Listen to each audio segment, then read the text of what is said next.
ಜನ ಕೇಳ್ತಾ ಇದ್ದಾರೆ, ಒಂದು ಸಲ 2 ಸಲ 3 ಸಲ 4 ಸಲ ಪೆಟ್ರೋಲ್ ಡೀಸೆಲ್ ರೇಟ್ ಜಾಸ್ತಿ ಮಾಡಿ ಜನರ ಮೇಲೆ ಹೊರೆ ಆಗ್ತಾ ಇದ್ದಾರೆ. ಅಂದರೆ ಇನ್ನು ಎಷ್ಟು ಹೆಚ್ಚಳ ಮಾಡ್ತಾ ಇದ್ದಾರೆ ಅಂತ ಪದೇ ಪದೇ ಈ ಥರ ಹೆಚ್ಚಳ ಮಾಡಿ ಬೇರೆ ಬೇರೆ ಹೊರೆ ಕೂಡ ಜನಗಳ ಮೇಲೆ ಬರುವಂಗೆ ಆಗ್ತಾ ಇದೆ ಅಂತ ಕೇಂದ್ರ ಸರ್ಕಾರದ ಮೇಲೂ ಸಾರ್ವಜನಿಕರ ಆಕ್ರೋಶವಾಗಿ ವ್ಯಕ್ತಪಡಿಸ್ತಾ ಇದ್ದಾರೆ ಸರ್. ಅಲ್ಲ, ಯುದ್ಧದ ಸಂದರ್ಭ ಬಂದಾಗ ಎಲ್ಲ ಅವತ್ತು ಕಾಂಗ್ರೆಸ್ ಇದ್ದಾಗೂ ಕೂಡ ಏರಿಕೆ ಮಾಡಿದ್ದಾರೆ. ಇದು ಯುದ್ಧ ನಡೀತಾ ಇರೋ, ಇಡೀ ಪ್ರಪಂಚದಲ್ಲಿ ಯುದ್ಧ ನಡೀತಾ ಇದೆ.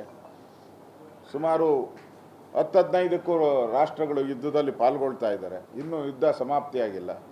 ಯುದ್ಧ ಕಾಲದಲ್ಲೂ ಹಿಂಗೆ ಇರಬೇಕು, ಸಾಮಾನ್ಯವಾಗೂ ಹಿಂಗೆ ಇರಬೇಕು ಅಂತ ಹೇಳಿದ್ರೆ ಅದು ಸಾಧ್ಯನೇ ಇಲ್ಲ. ಆ ಕಾಮನ್ ಸೆನ್ಸ್ ಕಾಂಗ್ರೆಸ್ ಪಾರ್ಟಿಯವರಿಗೆ ಇಲ್ಲ. ಕಾಂಗ್ರೆಸ್ ಪಾರ್ಟಿ ಒಂದು ರೀತಿ ಜಿರಳೆ ಪಾರ್ಟಿ ಆಗ್ಬಿಟ್ಟಿದೆ, cockroach party. Congress party cockroach party. ಇವತ್ತು ಕೇಂದ್ರದ ಸುಪ್ರೀಂ ಕೋರ್ಟಿನ ನ್ಯಾಯಾಧೀಶರು ಈ ಕಾಕ್ರೋಚ್ ಬಗ್ಗೆ ಮಾತಾಡಿದಕ್ಕೋಸ್ಕರ ಬೇರೆ ದೇಶದಲ್ಲಿಟ್ಕೊಂಡು ಇವತ್ತು ಕಾಕ್ರೋಚ್ ಜನತಾ ಪಾರ್ಟಿ ಅಂತ ಮಾಡಿ ಅದು ಪ್ರಾಯೋಜಿತರಾರು ರಾಹುಲ್ ಗಾಂಧಿ, ಕೇಜ್ರಿವಾಲು, ಯಾವ ದೇಶ ವಿರೋಧಿ ಸಂಘಟನೆಗಳಿದೆ ಇದಕ್ಕೆ ಫಂಡಿಂಗ್ ಮಾಡ್ತಾ ಇದ್ದಾರಲ್ಲ, ಅವ್ರ ಜೊತೆ ಶಾಮೀಲಾಗಿರೋದು ಸ್ಪಷ್ಟವಾಗ್ತೈತೆ. ಜನಸಾಮಾನ್ಯರಲ್ಲಿ ಸರ್ ದೇಶ ಒಂದು ವಿಭಜನೆ ಮಾಡೋವಂಥ ಪ್ರಯತ್ನಗಳನ್ನು ಮಾಡ್ತಾ ಇರೋವಂಥ ಪಾಕಿಸ್ತಾನ, ಅದಕ್ಕೆ ಬೆಂಬಲವಾಗಿ ಇವೆಲ್ಲ ನಡೀತಾ ಇರುವಂಥದ್ದು. ಪಾಕಿಸ್ತಾನದ ಕೈವಾಡನೂ ಇದೆ, ದೇಶ ವಿರೋಧಿ ಚಟುವಟಿಕೆಗಳ ಕೈವಾಡನೂ ಇದೆ. ಇದೊಂಥರ ಟೂಲ್ ಕಿಟ್, ದೇಶ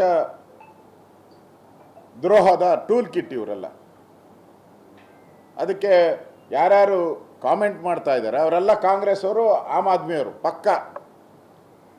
ಇನ್ನು ಹೆಚ್ಚಿನ ಸಂಖ್ಯೆಯ ಮುಸಲ್ಮಾನರು, ಅದು ಪಾಕಿಸ್ತಾನ ಇರ್ಬೋದು, ಬಾಂಗ್ಲಾದೇಶ ಇರ್ಬೋದು, ಇಂಡಿಯಾದ ಕೆಲವರು ಇದ್ದಾರೆ. ನಾನು ರಾಜ್ಯದ ಜನತೆಗೆ ವಿನಂತಿ ಮಾಡ್ತೀನಿ, ಈ ಥರ ಟೂಲ್ ಕಿಟ್ ಯಾರು ಮಾಡ್ತಾ ಇದ್ದಾರೋ ಇದು ದೇಶ ವಿರೋಧಿ ಚಟುವಟಿಕೆಯನ್ನು ಮಾಡುವಂಥ ಟೂಲ್ ಕಿಟ್. ಇದರಲ್ಲಿ ಭಾಗಿಯಾಗಬಾರ್ದು ಅನ್ನೋ ವಿನಂತಿನೂ ಕೂಡ ನಾನು ಮಾಡ್ತಾ ಇದ್ದೀನಿ. ಸರ್, ಮೋದಿ ಅವರು ಪ್ರಧಾನಿ ಆದಮೇಲೆ ಇಡೀ ದೇಶದಲ್ಲಿ ತೆರಿಗೆ ರೂಪದಲ್ಲಿ 43 ಲಕ್ಷ ಕೋಟಿ ಲೂಟಿ ಆಗಿದೆ. ಇದನ್ನ ಪ್ರಶ್ನೆ ಮಾಡಲು ಅಶೋಕ್ ವಿಜೇಂದ್ರ ಅವರು ಇವತ್ತು ಪ್ರಶ್ನೆ ಮಾಡ್ತಾರೆ. ಕಾಂಗ್ರೆಸ್ ಏನು ಲೂಟಿ ಮಾಡಿದ್ದಾರೆ ಫಸ್ಟ್ ಅದನ್ನು ಹೇಳಿ. ಈಗ ಕೇಂದ್ರ ಸರ್ಕಾರ ಇಷ್ಟು ಮಾಡಿದೆ ಅಂತಾರೆ, ರಾಜ್ಯ ಸರ್ಕಾರ ಏನು ಮಾಡಿದೆ ಹೇಳಿ. ನಾವು ಇಷ್ಟು ಮಾಡಿದಿರಿ, ಕೇಂದ್ರ ಸರ್ಕಾರ ಇದು ಮಾಡಿದೆ ಅಂತ ಚಾಲಿ ಮಾಡಲಿ, ನಾವು ಒಪ್ಕೊತೀನಿ. ತುಪ್ಪದ ಬೆಲೆ ಕಡಿಮೆ ಮಾಡಿದ್ರು ಕೇಂದ್ರ ಸರ್ಕಾರ. ಸಂಪೂರ್ಣ ನ್ಯೂಸ್, ಇದು ನೊಂದವರ ಧ್ವನಿ.